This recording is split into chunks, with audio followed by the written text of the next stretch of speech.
Good morning, DepEd Dasma. Good morning to all our teachers, of course, to all our parents, and to all our learners who are always with us every week, no? Every week tayo po ay nagkakasama-sama at napag-uusapan po natin ang iba't ibang mga issues at iba't ibang mga katanungan na may kinalaman po sa ating edukasyon. Lalong-lalo na at malapit na po ang October 5.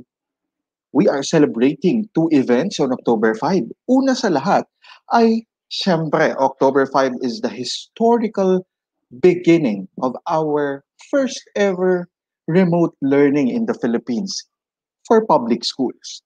At syempre, October 5, we are also celebrating our World Teachers Day. Nakakatuwa po na sa October 5 ay as we start our classes, we also get to honor our teachers na talaga naman pong, ever since the pandemic has begun, ay nagkaroon na po ng iba't ibang mga gawain, nagkaroon na po ng iba't ibang mga pagsusumikap. They struggled a lot really para po tayo ay makasabay at walang batang hindi makapagpapatuloy ng pag-aaral. This morning po, we would like to welcome you once again in our weekly live streaming that will address all topics that are relevant to education. Lahat po ng usaping pang-edukasyon ay pag-uusapan natin today with DepEd Dasma. Ngayong araw po ay isang mahalagang topic ang ating bibigyang linaw. Isang topic na alam ko po all our parents are preparing for. Sa pagsisimula po ng home-based learning, paano po natin mapapanatili ang motivation, ang excitement ng ating mga anak habang sila po ay nag-aaral sa tahanan, provided na since March, nasa bahay lang po sila. Now that they are going to start learning, but still at the comfort of their homes, of our homes, what can we do as parents? And how can we address, we are worried. Tayo nga, minsan medyo nakakaramdam na tayo ng, parang gusto ko nang lumabas. Parang gusto ko nang bumalik sa trabaho. What more for our children? How can we help them? Ngayong umaga po, makakasama po natin ang ilan sa ating mga eksperto pagdating sa field ng psychology at sa field ng special education. Joining us this morning is a psychologist, a graduate studies professor, and when it comes to SPED and when it comes to psychology, ay talaga namang si Ma'am ay isa sa mga maituturing nating eksperto sa larangang ito. Ladies and gentlemen, we have with us this morning Dr. Marie Getsemani P. Hilario. Ma'am Get. Hello, good morning everyone. Thank you, Maki, for inviting me here to be able to share some things with our audience.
I'm really sorry.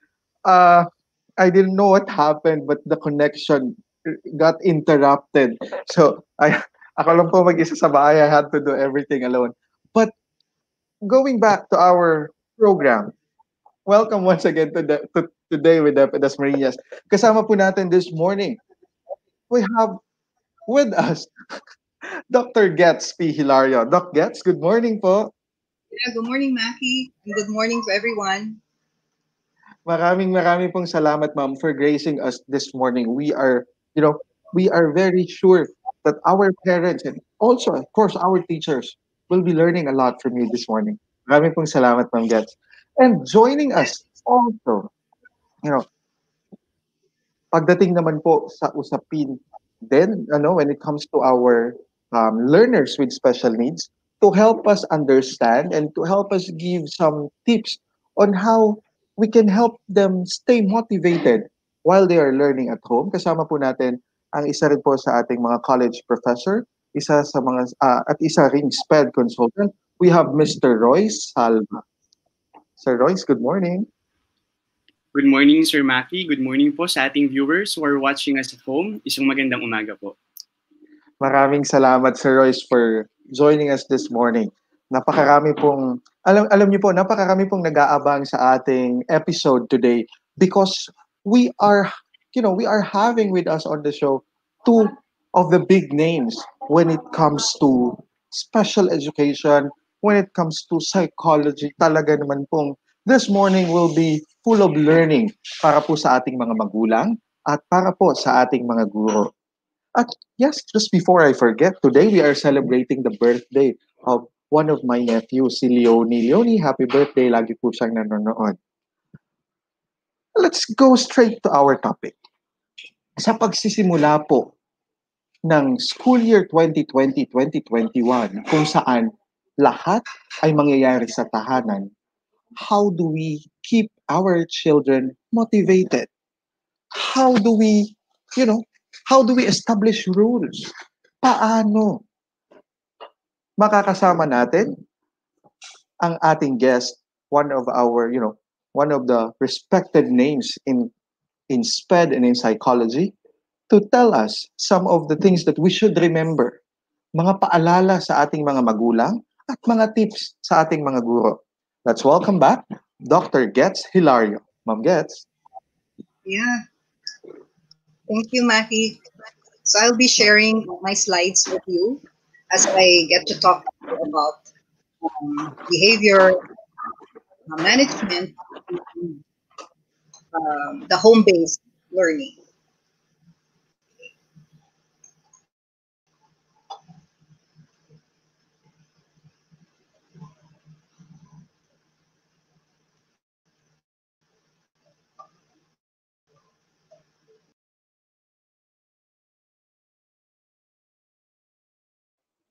Talking about home-based learning, marami tayong kaya sa lahat po ng mga magulang ha, please, and to all our viewers, you may ask questions by commenting them down on our comment section.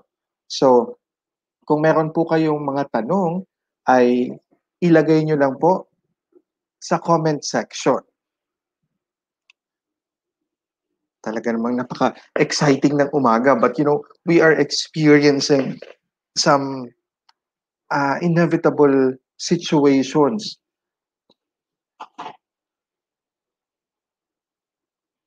Yan, we have our greeters. We have Ma'am Eden Anyain. Hello po, Ma'am Eden.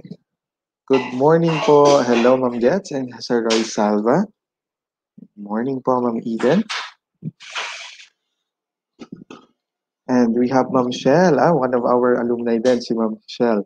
Good morning, watching from Santa Cristina Elementary School. So all our friends from Santa Cristina Elementary School are watching. Ayan. So we have, once again, Doc Gets. Yeah. So I will be sharing the slides right now as we get to talk about behavior management and home-based learning.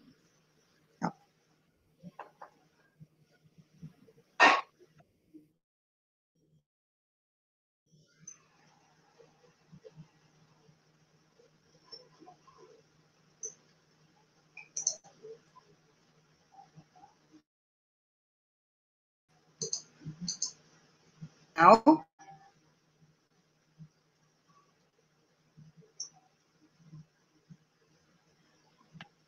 hope the slides can be seen.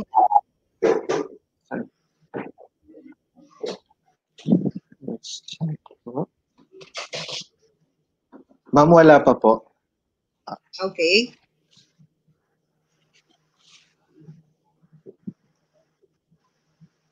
Sige po.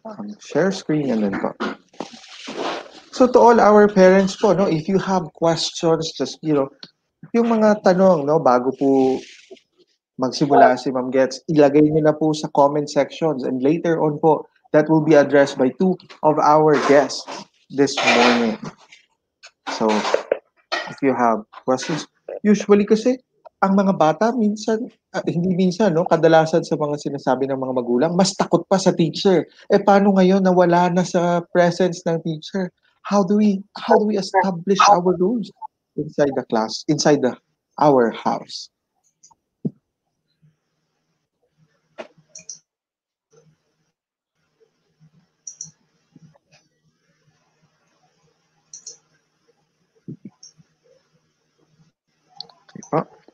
Sige, kumustahin po natin ulit si Ma'am Gets. Ma'am, have you shared already, ma'am? It's shared already.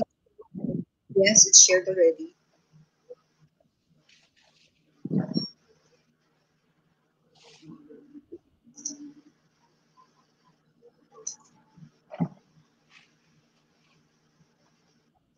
Is it there now? Wala pa. Wala pa po, ma'am.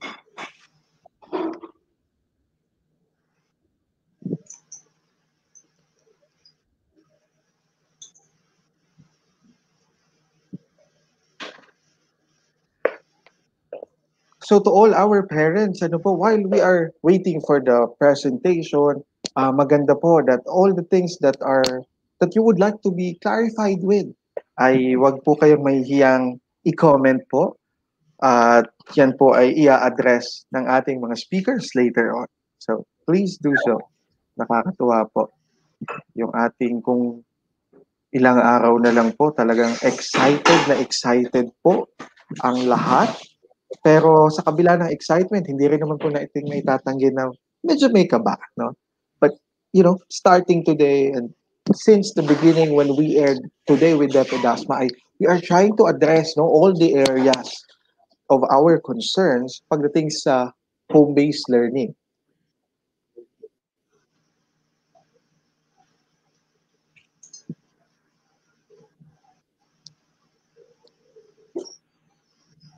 So let me check po pagdating sa ating youth. So we are live, not only on Facebook but also on YouTube. So live na live po ang Today with DepEd Dasma sa Facebook and YouTube. So nakakatuwa po that we are, nag-level up tayo. Kita nyo naman. I think it's taking time for the sharing. Apo.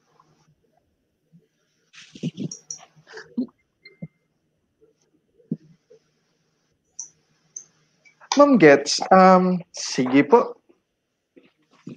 Bakit parang ayaw mag-share? Okay lang po, ma'am. Sige po. Sige. Doc Gets, kayo po ay this time po naka-home-based din po ang inyo pong pagtuturo po ngayon sa college and sa graduate studies. Yes. Ma'am, what are the usual concerns po that we should assume na parang pagdating ng October 5, lalo na po sa mga public schools? Kasi po, in DepEd Dasma, we are adopting two distance learning modality. Isa pong online at isa pong modular. Ma'am, Yeah. on your experience po, when it comes to psychology, ano po ba ang mga dapat i-assume ng mga magulang? Hindi naman po sa nagiging nega tayo, but we have to prepare for the things that we might encounter pagdating po sa ating mga anak. Um, um, are you asking about the problems or the challenges Yes, ma'am. What could be the that usual, the usual challenges that they may encounter that early today, they yung pwede na natin paghandaan po?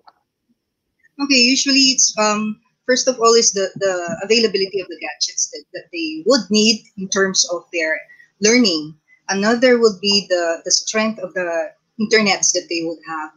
With most of the classes that I have right now, um, most of the students are having very weak internets. So Opo. as a teacher, you have to be very patient and understanding and flexible with the requirements, with the tasks that you are giving your students.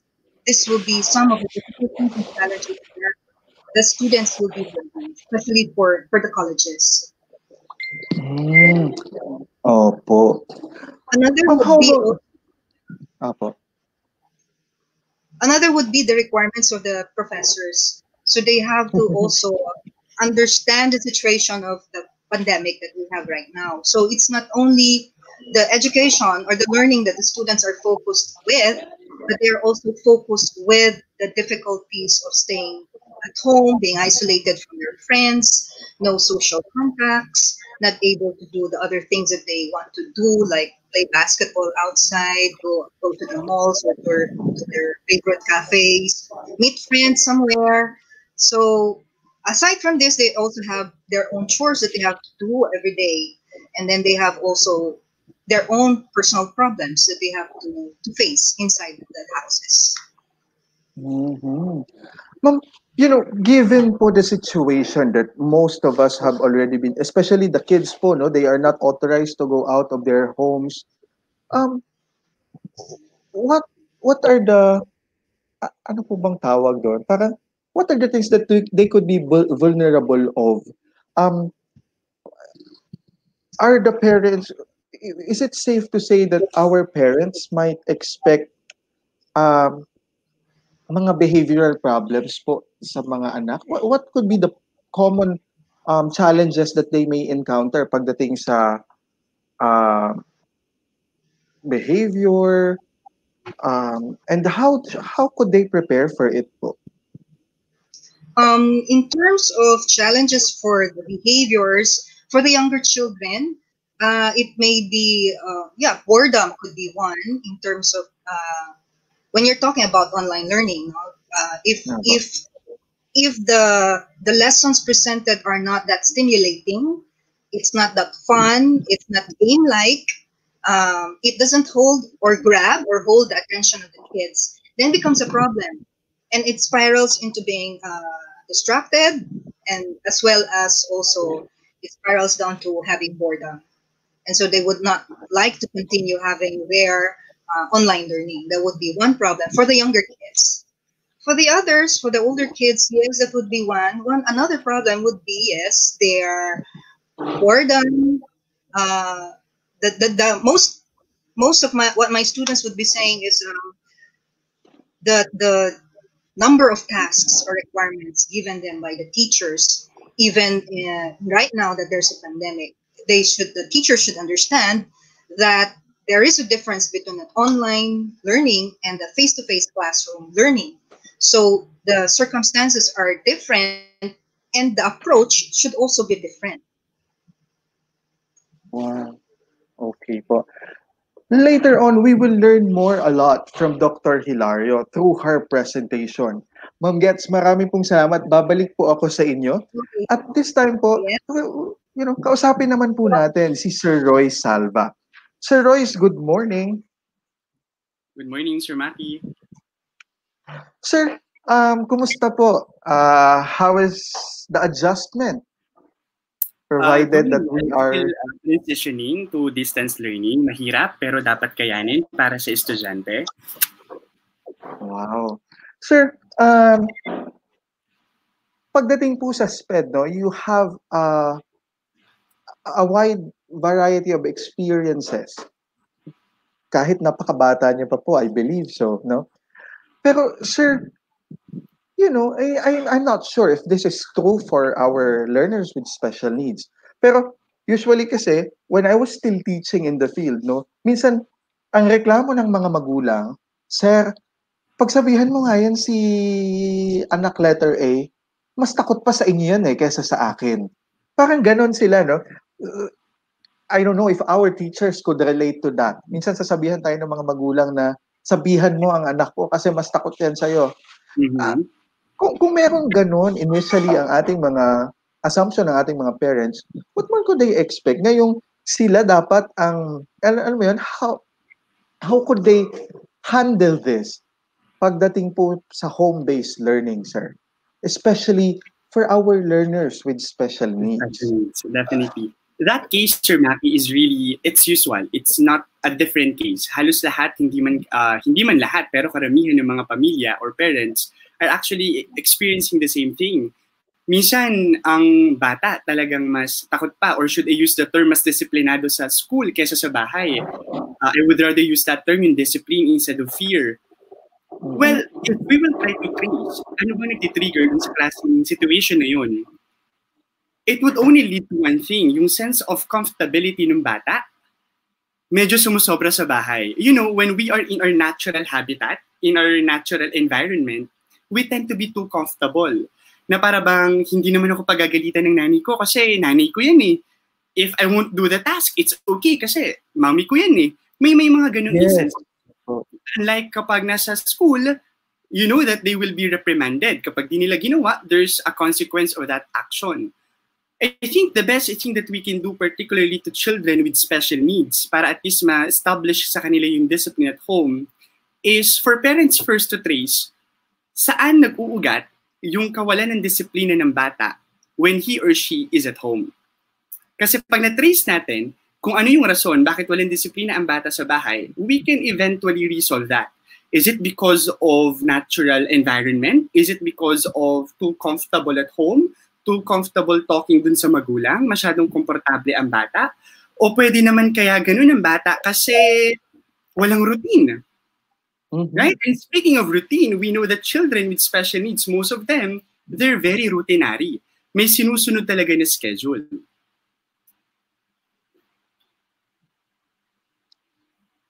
Nakakatuwa po, sir, no? Sir Royce, when it comes to ito, sabi ko nga ulit kanina, sir, kay Ma'am Gets, I don't want to be nega. Pero let's expect, no? Let's expect. Sir, pagdating po sa ating mga learners with special needs or sa ating mga mainstream learners, what are the things we could assume na ma-experience po nila pagdating sa home-based learning, no? More than practical problems ng kanilang academics, ng mga materials at home, but you know, psychologically, what could be their challenges? Kasi ako sa bahay, work from home, tayo po, we are working from home. Minsan nakakamiss, parang gusto nating lumabas. How about our kids? Are they also vulnerable to those kinds of feelings, especially with this pandemic? Sir Maki, I want to go back to that term I just mentioned earlier, yung word na routine. I think one of the most challenging parts of this kind of setup, of this new mode of learning, is how people or children with special needs, paano itong mga batang to na may kapansanan, would adjust into this new setup. Tayo kasi, when we try to adjust from this kind of setup, ang concern lang natin is how do we fix our schedules, ano yung mga resources na dapat nating i-prepare. These kids, it's more than that to them. Karamihan sa kanila, mundo nila yung routine nila. And imagine, if these children will be placed not just in a different environment, learning environment, which is at home, they will also be placed into a new kind of schedule. At doon, nag-uugat yung reason kung bakit may mga batang nagtatantrums, may mga batang umiiyak, because boredom or yung pagka-boring ng bata at home, it's already given for children with special needs because of their attention span rather. Maikli eh. Parte na mismo ng kanilang condition yon. Ang pinaka-magiging concern talaga nila is how they would transition. How they would adjust. Okay. Sir, you mentioned about tantrums, pag-iiyak. Tayo kasing mga matatanda, no? Matatanda talaga. But even us professionals already, when we feel na parang nakakabagot, when we feel na, ay, nakaka-bored, minsan din tayo maiiwasan na, nag-overthink tayo, hindi naman tayo nagtatantrums, ano? Pero we have our own ways ng pag-vent out. Ano po ba ang mga pwedeng i-expect ng ating mga parents na maging manifestation ng mga ganitong withdrawal from what they usually do nung regular pa ang klase na ngayon nasa bahay lang? What are the usual manifestations that they could expect? First, they will refuse doing the activity. Okay. I think yan ang pinaka-evident. Aayaw talaga ang bata. Aayaw hindi dahil hindi niya gusto yung ginagawa niya. Aayaw niya kasi bago yung nagtuturo eh. Nasanay ang bata na ang nanay at ang tatay niya are there para sa daily living niya. To give food, to send him or her sa school, sanay ang bata eh. So number one, definitely the kid would refuse. Secondly, aside sa pag-refuse, yung bata would see the home, yung mismong environment, as a space to rest, to play. So mag-i-insist yan that I would rather do this kesa to. Maglalaro po ako kaysa mag-aral. Well, for those kids who are verbal, they can tell it. But for those kids who are non-verbal, kapag pinilit mo yan, lalong magwawala ang bata. Iiyak yan, okay? Magwawala yan. Talagang evidently, obviously, magsisay no yan sa'yo. Alright?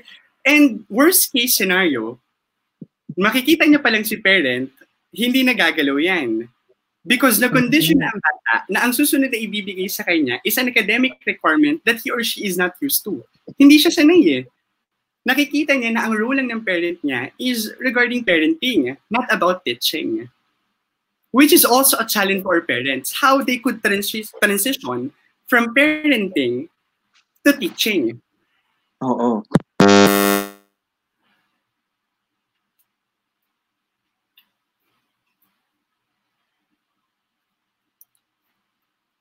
Sir Maki, sorry, nakamute po tayo. Yeah, There you sorry. go. It's, people say this, it's negative or being pessimistic, but we are already looking at what might happen. And sir, in cases like that, halimbawa po ang bata ay nagpakita ng lack of interest. What can our parents do?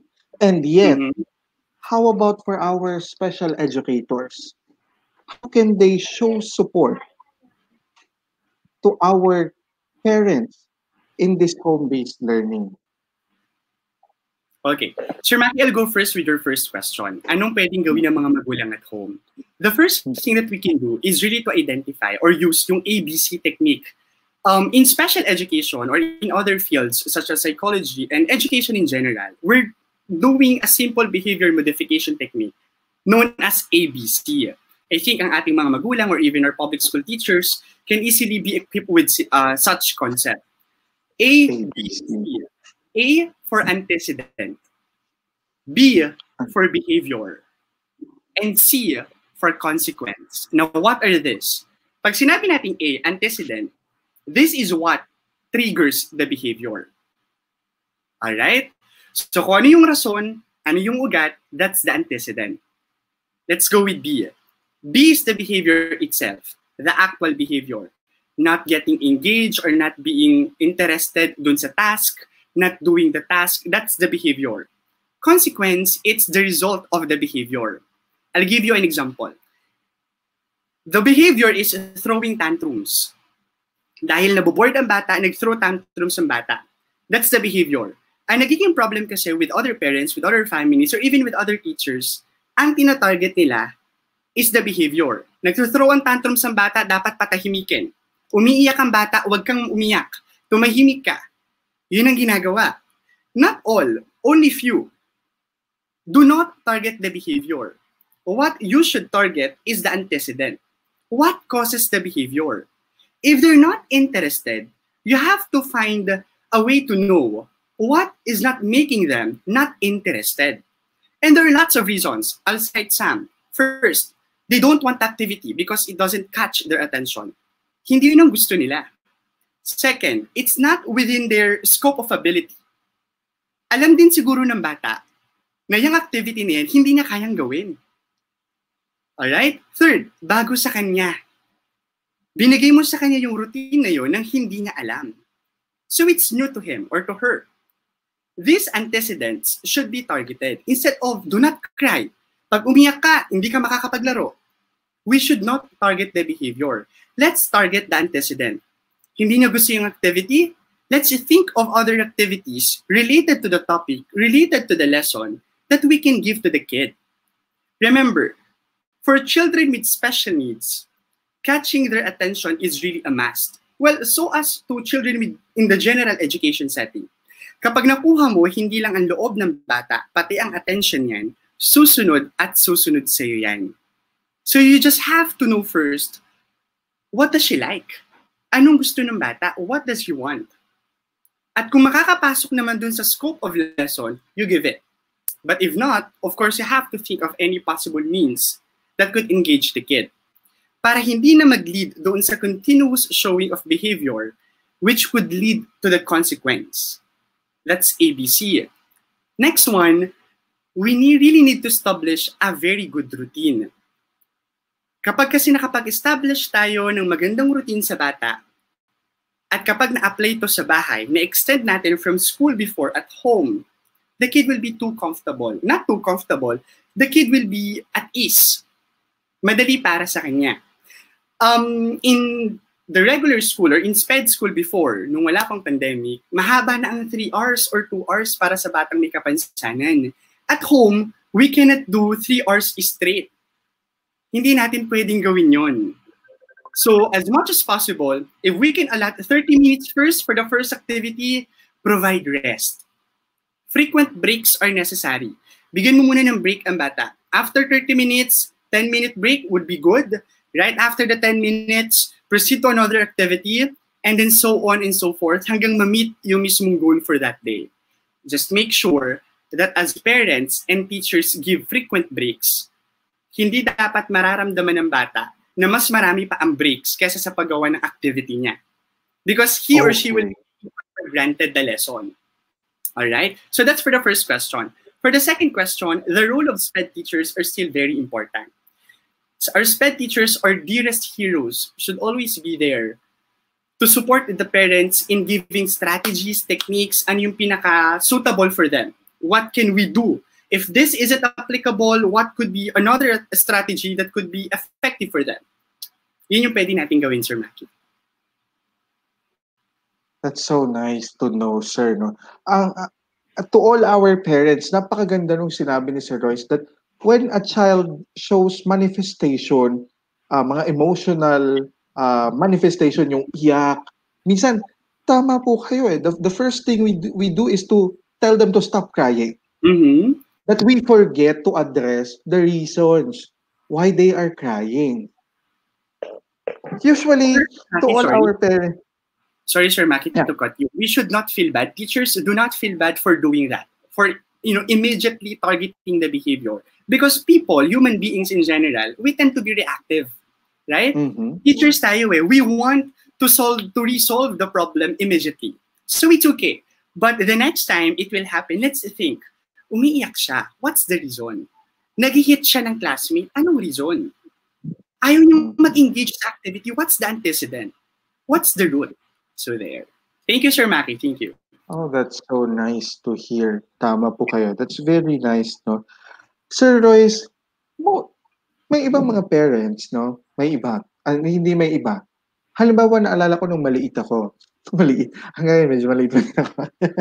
But when I was younger, every time I misbehave at home, laging sinasabi ng aking mga parent na isusumbong kita kay teacher. Now, let's hear it from Sir Royce to all our parents. Sir, is that fine to say isusumbong kita kay teacher? Sir Maki, kasi ang principle lagi natin sa bata, when we are trying to correct a disruptive behavior, where we're trying to at least engage the kid, increase the positive behavior, we have to put atop our minds that we don't need others. Tayo yung authority at present eh. Tayo yung kaharap ng bata. If we will be looking for another person, darating ang panahon na kapag wala na yung person na yun, mag-fade eh.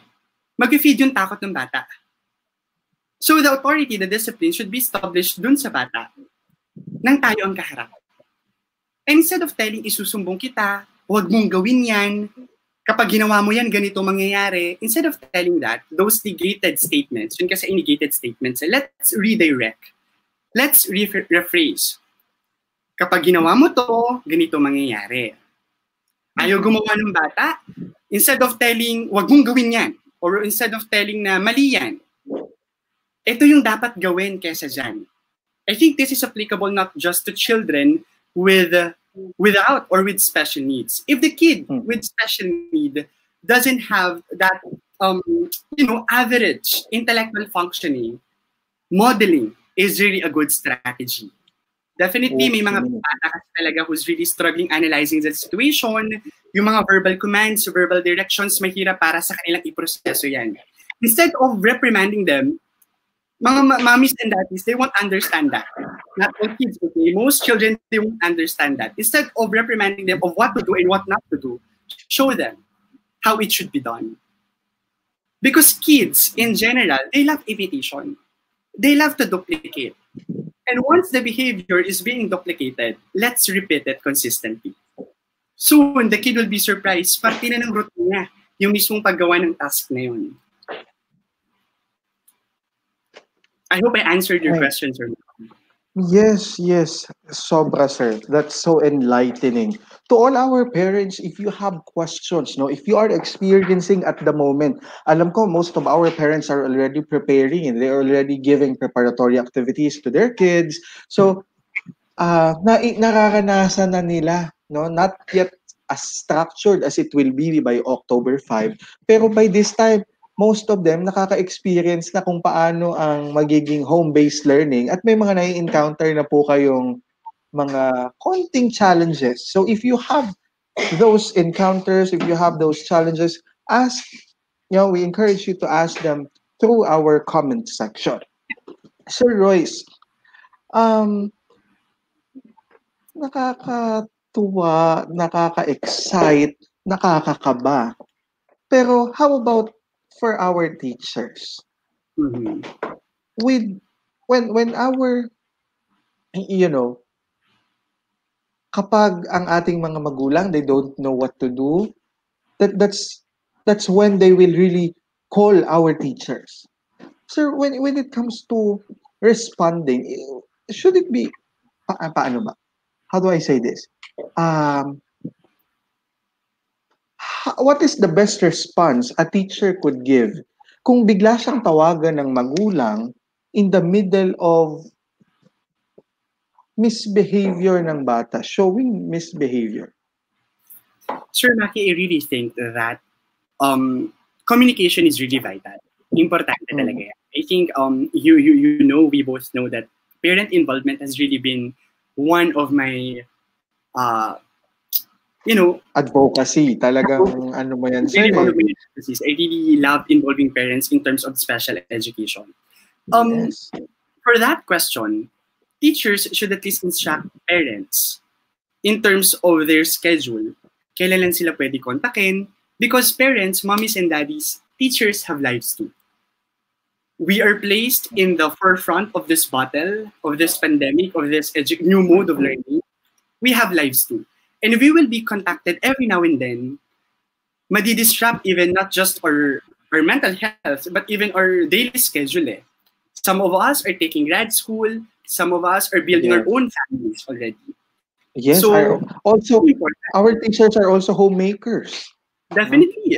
So dapat malaman ng magulang din ano yung schedule na pwede lang silang kontakin. And okay. Teachers, parents, rather, should also know na they can contact the teachers, but not always na kada may pinapakitang disruptive behavior ng bata, tatawagin si teacher. Teachers are there to assist. But let's put atop our minds that teachers have lives too. Thank you. Thank you so much. You know, Sir Royce, when you say teachers have lives too, I know that while listening, while watching, all our teachers are smiling. Sabi siguro nila, natumbok ni Sir. May buhay din kami. And there are also, you know, there are also things that they have to attend to while attending to their professional duties as teachers. Sir Royce, that's very exciting. No? I'm waiting for our parents, for our teachers to throw in their questions, and Sir Royce will be so willing to give us our yeah, you know, his answers, most especially in the field of special education. At this point, Sir Royce, thank you ha. I Thank you will so get much. back to you later. Marami tayong mga tanong. Excited ang ating mga magulang at ang ating mga parents. At this point, I'm giving you back, you know, an expert, a psychologist, a psychologist, a consultant. You know, si Ma'am ay talagang isang respetadong pangalan pagdating sa field ng education, ng psychology. Let's welcome back Dr. Gets Hilario. Ma'am Gets, welcome back po. Hi. Thank you. It took time. Have some technical difficulties. But do I click the F5 now for a wider screen? Yes, ma'am. Carl? Okay.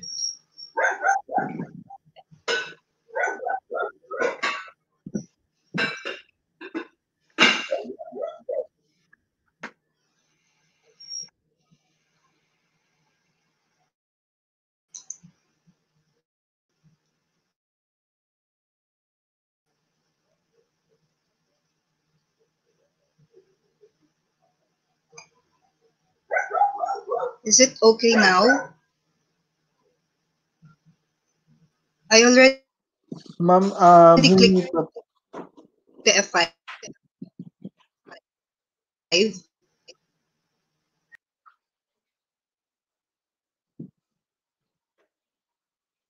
okay. So again, if you have questions, you know, this presentation of Dr. Hilario will be so helpful for us, especially in addressing our you know the problems that we might encounter. Might, because this might be a case to case basis. Karamihan po sa ating mga estudyante ay excited, but the question is, how long will this excitement stay? So, to all our teachers, meron po ba kayong mga, you know, to all our parents and teachers, do you also have your tips that you see to be effectively being used pagdating po sa inyong mga anak? Nakakatuwa pong malaman that we have, you know, encounters and we are as early as now addressing them. Okay, we have again Gets.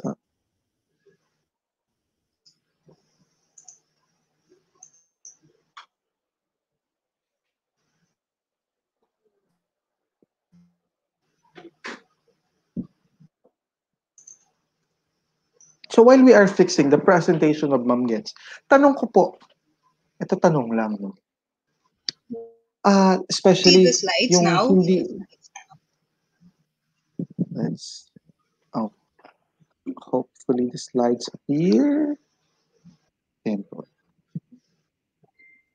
there Yes. now, Maki? Yes, ma'am, it's there. Okay. Once again, Ay, Dr. salamat. Gets Hilario. Thank you po, ma'am. Okay, thank you very much, Carl. Thank you too. Okay, so today we are going to discuss about behavioral management and home-based learning. So first, let's try to understand what are the challenges of change on education due to COVID-19 pandemic. Ano yung mga nadaanan na paghihirap ng mga iba't ibang tao? So una, yung transition from classroom-based to online learning. Mahirap ito kasi ibang-iba ang classroom-based, face-to-face sa online learning. Ang daming pagbabago na i-adjust ng parents, teachers, at students. Tapos yung adjustment of teachers to the transition. yung struggle ng parents to manage their children and their job simultaneously. Ilagay mo pa doon yung mga ibang problema nila sa bahay, pag-aalaga ng kung ilan bata, 4, 5, 6, o kung may maliliit pa sila, at kung nag-aalaga pa sila ng parents nila na may sakit. And then you have students' adjustment to their learning styles to keep up in class. Yung mga technical difficulties, katulad na nangyari dito ngayon, ng mga internet, ng mga gadgets nila, and as well as boredom. So yung transition from classroom-based to online learning, dito nakikita natin yung the change was so sudden na there was no manual to base on how things should be done. Wala tayong pagsusundan. Kasi first time na naranasan ng henerasyon natin itong era natin na magkaroon ng ganitong problema na pandemya. Tapos ang teachers, students, and parents are all new to this situation. Wala namang may alam paano mag-adjust at harapin itong mga challenges na to. Puro bago. The adjustments of administrators and teachers to the transition. So for teachers and administration, they never had done anything so quickly or as completely as they are trying to do. So, biro mo yung modules at lessons, tatapusin nila, compressed for the school term na magkakaroon. And the challenge of preparation and attendance of several webinars for days just to prepare for the students. There's also the struggle of parents. Parents, they have to juggle work from home, do the house chores, attend to other needs, family, assisting their children online.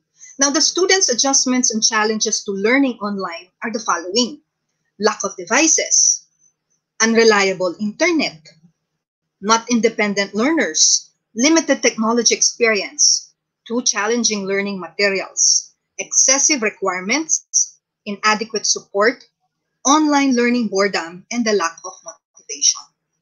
But what do we need to understand first?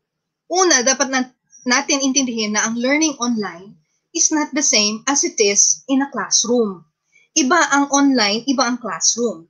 Ang classroom ay face-to-face at maraming activities na pwedeng magawa. Maraming gadgets, maraming materials, instructional materials na pwedeng gamitin ng teacher to hold the attention of the kid. In learning online, the teachers have to be very creative to hold the attention and to grab the attention of the children. Another is the students observed most suited to online learning are between the ages of 8 and 13, according to experts. Kasi pag ages 8, yung 8 pababa, ay ito yung mga bata pa na hindi marunong ng mga preference tools sa computer. Kung may pop-ups, di nila alam patayin. Kung the dexterity and the developmental aspects of these kids in terms of handling the mouse, in terms of using the gadgets, are not yet that well developed. Samantalang yung mga 8 to 13 and above, kaya na nilang gumamit ng online. So, ito magkakaproblema pag ang mga bata ay nag-online na lower than 8 years old. Pero pag-usapan natin paano matulungan yung mga bata, teachers at parents tungkol dyan. Another will be the digital learning needs to become more mobile, personal, and social to make it interesting for the kids. So it's not enough that to show the picture, to discuss it na may nakasulat, spell dog, spell cat, or whatever. Pero kailangan animated ang teacher. Parang yung ginagawa sa Sesame Street or sa Batibot, ganon ang kailangang pagtuturo. Kasi yung like, if you perform on television, mas smoother, mas milder, di ba, ang mga actors. Pero pag nag-perform sila sa theater, ibig sabihin, mas exaggerated to get across the audience. Ganon din dito sa digital learning, especially for the younger children. And the teachers should be more personal and more social in terms of dealing with the children. And then teachers need to be more creative, resourceful, and animated. Hindi pwedeng monotonous ang boses. Pwedeng creative in terms of putting on games, having a lot of activities, interactive activities, and being resourceful with the instructional materials that they can use online. And the other one is being interactive activities and collaborative activities needed especially for older learners to make it fun for learning to take place. Ibig sabihin, dapat group activities, group games, at activities na pwede din nilang gawin with fun, especially also for the older children. Ngayon, to help with those behaviors that they may find difficult and also some challenges that they might encounter during the online activities, we have this what we call behavior management. And behavior management is made strategies and systems that will manage and eliminate difficult behaviors that prevent students from succeeding in an academic environment. Ibig sabihin, ito ay mga strategiya at paraan para maalis ang mga behavior na hindi natin gusto makita sa mga bata pag nagkakaroon ng online. And then we have to understand collaboration is important as well between teachers and parents. Number one, helping students, especially the younger ones, in terms of behavior management is a collaboration between teachers and parents. Hindi lang parents at hindi lang teachers lang. Kasi kag tumulong ang parents, hindi naman nasusustain ng parents sa bahay, baliwala. Ganon din, pag ang parents ay talagang todo ang tulong sa mga bata at hindi naman ganon ka tulungin ang teachers sa pagre-research, kung paano maging resourceful, paano maging creative sa mga bata, hindi rin magiging successful ang online learning. And then we have also teachers and parents should know their tasks and responsibilities in the education of the child. Kanya-kanya dapat alam nyo, teachers and parents, kung ano ang dapat ninyong ginagampanan bilang magulang at bilang teacher. Another is communication between teachers, parents. These are essential in helping the child para malaman kung ano ang kakulangan o ano pang pwedeng gawin para tulungan yung anak niya. Yung teacher naman pwedeng sabihin, Mommy or Daddy, ito ang pwedeng magawa para mas ma-enhance yung anak ninyo sa lesson na ito. Okay? And then finding solutions to help the child is more important than blaming the teacher or the parent. So we have to have this in mind in terms of online learning. Now, here are some strategies to the learners so that they can get through their online class. Number one, have a dedicated room or space for online learning if possible. If it is just a tiny nook, yung sulok lang na pwedeng kasya yung laptop nila, make it a separate room from the family activities. Bakit?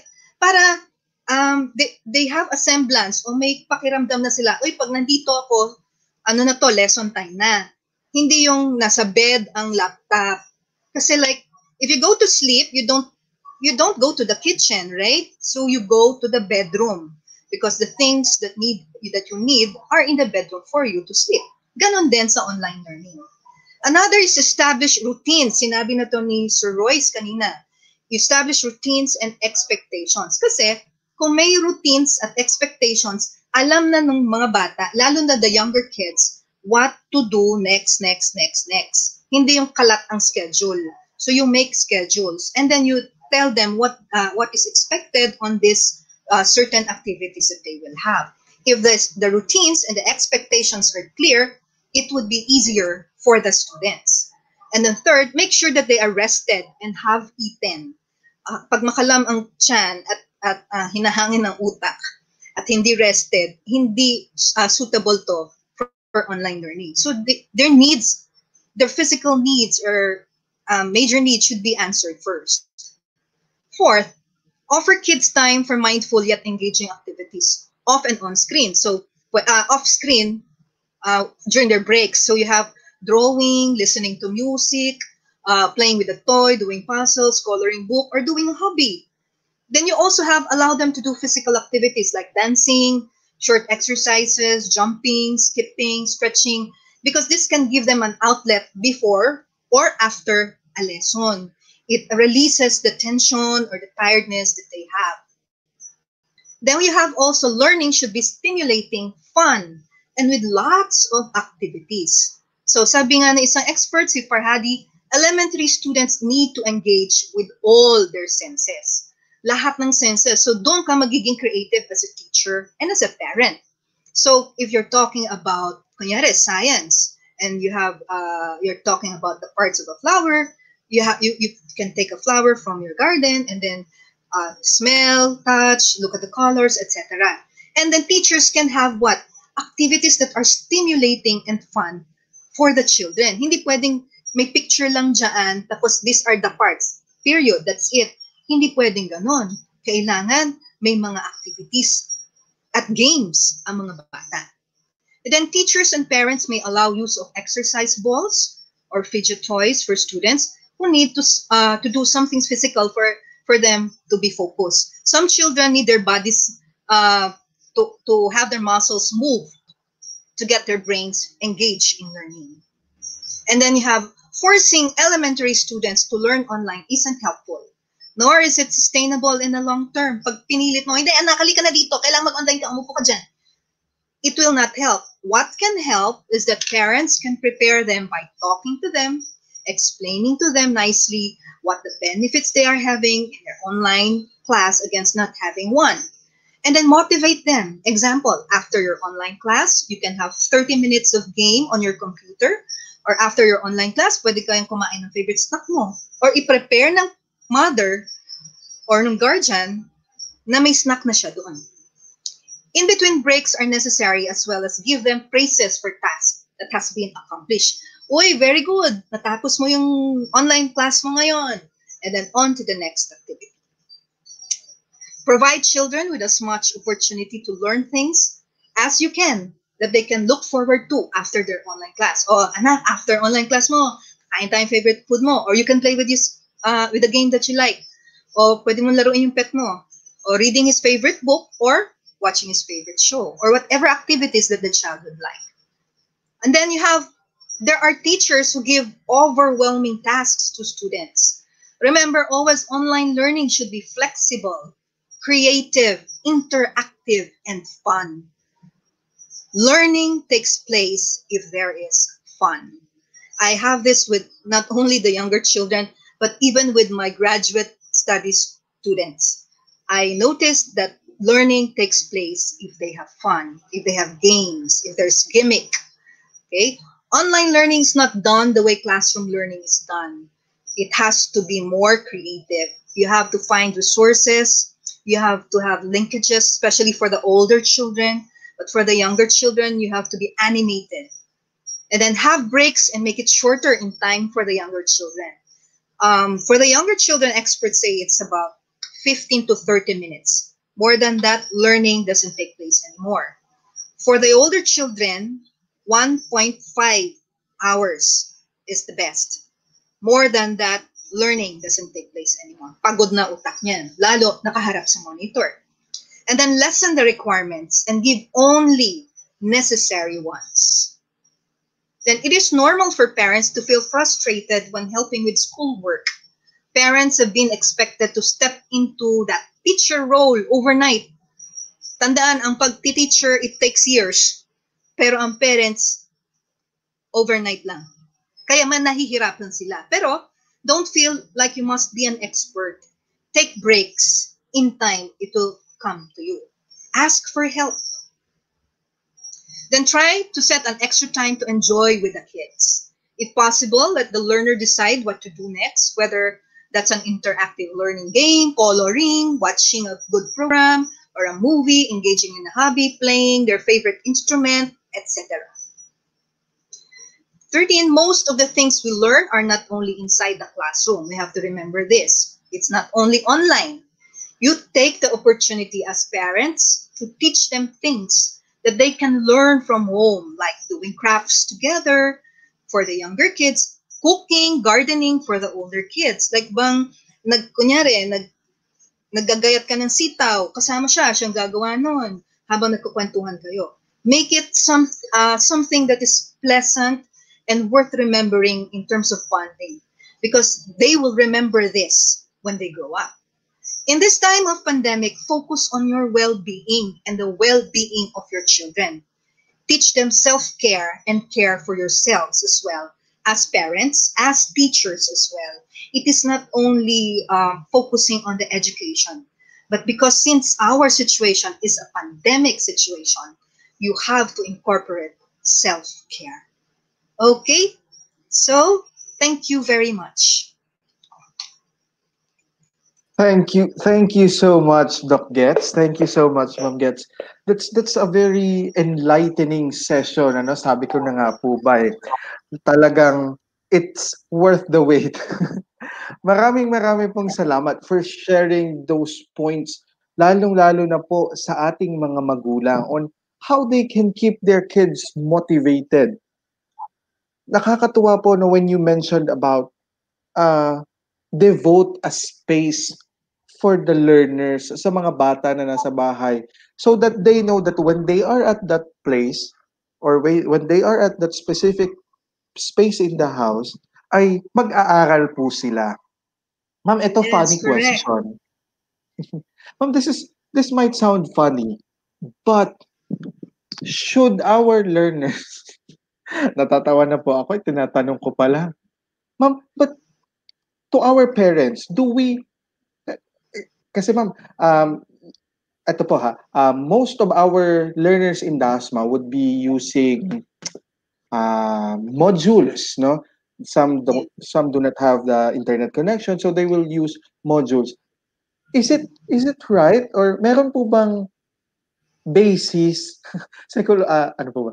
Meron po bang magandang basis that we advise our parents to make sure that their children are well prepared? Kumbaga, how do I say this? Sa Tagalog po, kailangan ba naligo na ang bata para ang mindset nila ay prepared na prepared?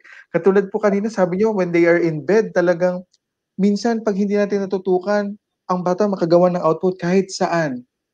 But what are the practical, napakadami niyo na pong binigay, ma'am, ano? Pero, I got it. Yeah. First, di ba, you have to establish routines. So, ibig sabihin, for children, dapat pagkagising mo, kain ka na, tapos maliligo ka na, di ba? Kasi maliligo ka, tapos prepare ka na. Kung ang klase mo ay 8 o'clock, you're ready already. Gabi pa lang, yung mga kailangan mong gamitin, nandun na sa nook mo, nandun na sa lugar na mag-online siya. Tapos, prepared na siya. Ibig sabihin, busog siya, malinis siya, komportable siya. Di ba? So, ibig sabihin, clear mind, clear body, you feel comfortable, and that would help a lot for the kid. Di lang kid, pati yung mga adults, pati yung mga nag-graduate school, kahit yung senior, they also need that. Kasi yung iba ang feeling mo pag handa ka, mentally, physically, di ba? You're fresh, you're busog, and then you're prepared for it. Thank you. Thank you so much po, Ma'am Gets. Napakarami po naming natutunan. Oh, Ma'am, we have a question here from Miss Satoko Borromeo. Good morning. What advices po can you give for solo parents with more than one child? Ma'am, usually naging parang isa ito sa mga concern na lumalabas sa atin, no po, that today na home-based ang learning. Mag-isa lang po siya pero marami po siyang anak. How can she handle this? Opo. Okay, that's also a query for me, no? Like, how many children nga ba? At ilang gadgets ang meron? Or do they only have one gadget? Or do they have several gadgets? But her only problem is that how does she handle this scenario in terms of being a solo parent? Kasi isang problema dito is like, may problema ako, solo parent ako, more than one child ako. Pero ano ang pinaka-problema? Is it the gadget? Is it on handling the behaviors of the children? Alin dun? If you're talking about the gadgets, that would be difficult nga. At saka, ilan nga ba ang bata at ilan taon? So if the kids are younger, let's say, hindi schooling age, yung mga ibang kids, posibleng like the two older ones might be going online already. So may schedule yan, magkaibang schedule. So you have to create a schedule for like the two elder ones while you go take care of the younger ones. Pero kung sabihin mong I have 5 children and we only have 1 gadget. Iba ng kwento yun. So, Opo. that would be difficult. So Okay? it's really on the scheduling, ma'am, ano? And Yes. yung siguro po parang ang eksena nito ni ma'am pag nangyari na, para siyang consultant po ng kanyang mga anak.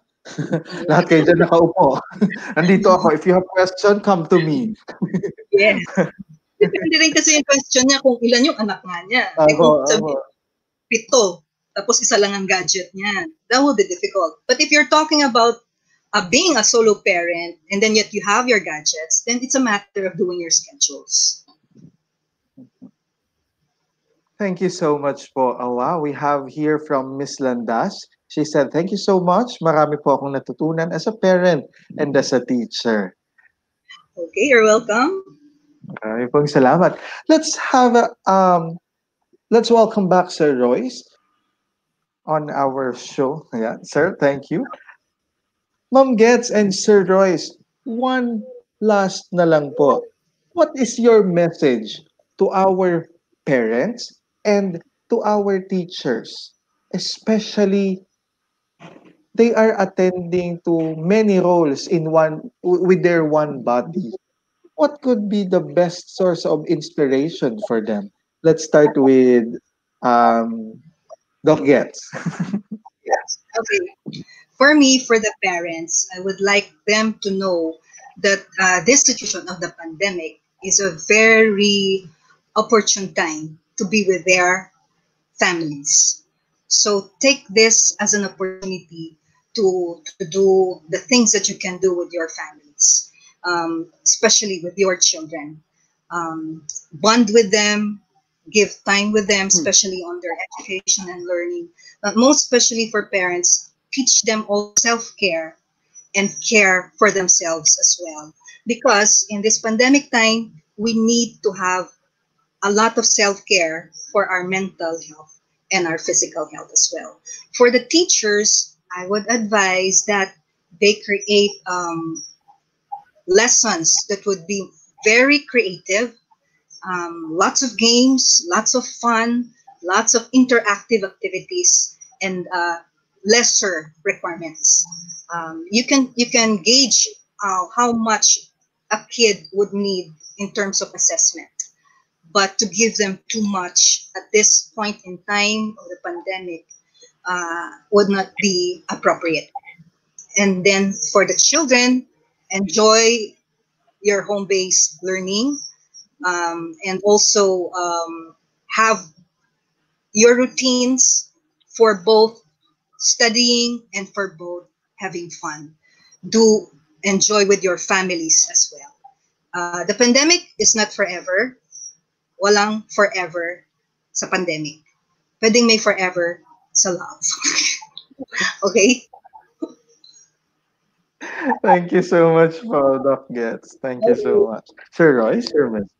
Sir Maki, ako, my piece of advice or my final message will be both applicable for parents and for teachers too.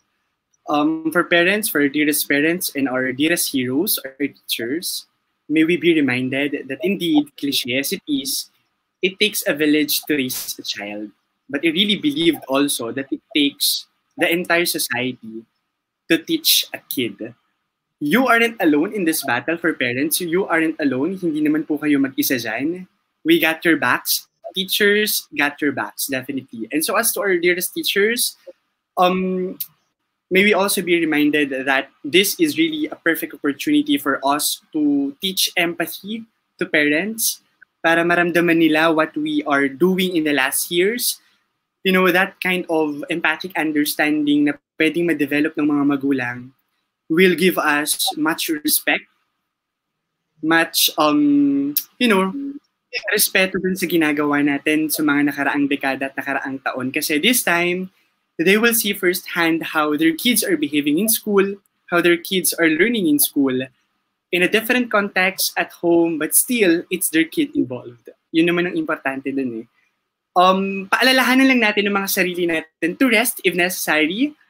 We are not in a hurry in these trying times. Walang rason para magmadali tayo. The reason why milk is there, milk is developed for us to take time. We don't have to be in a hurry. Rest if necessary. Thank you so much, Sir Royce. Thank you so much, Dr. Hilario, Mr. Salva. Marami pong salamat for enlightening our parents and our teachers. You know, kasi po hindi ko po pwedeng ikaila na pagdating po sa content, pagdating po sa ating mga teachers ay masasabi po naming naihanda ang ating mga guro, naihanda ang mga materials which are for delivery ang mga modules, ano? But there are instances na out of control na ng kagawaran at yan yung magiging mga emotional responses ng mga bata. And we thank you for sharing us this morning what our parents could do at home to address them. Maraming pong salamat. Mula po sa amin sa DepEd Dasma, we really thank you, Dr. Hilario and Mr. Salva, for gracing us this morning. Para po sa ating Thank you so much po.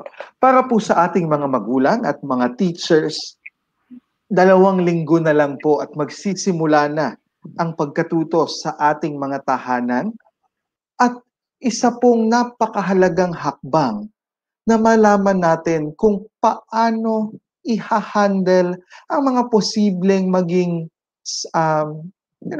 mga maging challenges pagdating sa ating mga bata, pagdating sa mga estudyante, pagdating sa ating mga anak, in terms of their psychological response, emotional responses sa mga nangyayari.